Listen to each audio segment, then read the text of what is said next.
You know, I've been collecting Cambodian records nearly half my life now. And, you know, when you get to collecting these records, you just get to wonder, what did those original folk songs sound like? You know, what did Bucksrow sound like? What did Bombay sound like? What did Chao Priam, Song Sa, what did all those songs sound like? Tuk, how did it sound? Well, we are in for a treat today because we have one of the many, well, not many, one of the few, some of the only surviving examples of some Cambodian Pathé discs from 1909. And this particular disc is, it's backwards, so you probably won't be able to see it, but it is Pirum Misao Jring Bot Tuk Tatul playing. Recorded by the King's Royal Orchestra, and Krom Ngoy is the vocalist on this. And the quality is horrid. It's absolutely terrible, as you can see. In the reflection, we have burnt grooves throughout this entire record. However, at least some of it is still playable, and we'll play just a little bit of it for you here in a few minutes. I'll have to guide it along in some of these harder to track areas, and I have the record player on an angle so that it'll track. But we get to at least get a glimpse of what it was like to listen to one of these songs in 1909. We're listening to their voices.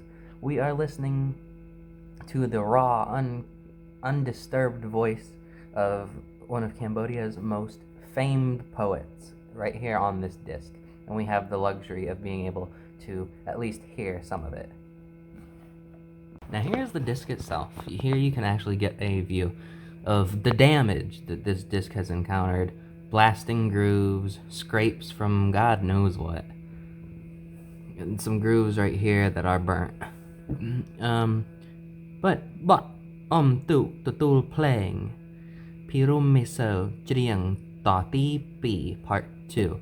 The reason I'm choosing Part 2 is because Part 2 tracks slightly better than Part 1. But here we go. I can't play from the beginning because it won't play, but I will play you a little bit of what will.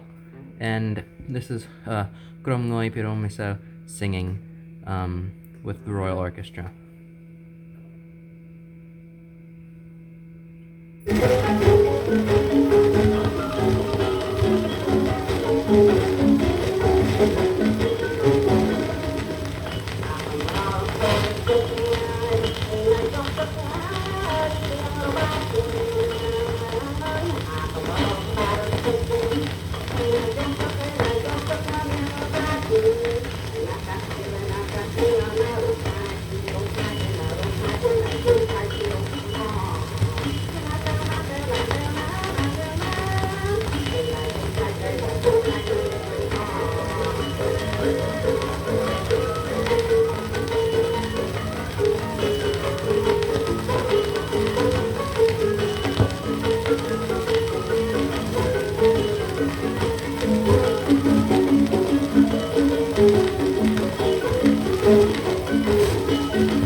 There's some of it. It sounds terrible, as I said.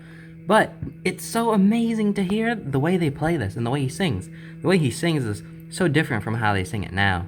And especially it being accompanied with a pinpiat orchestra, or as they call it back in that time, pipat. It's funny to listen to the recording because this had to have been a one-take recording. I highly doubt that they had practice.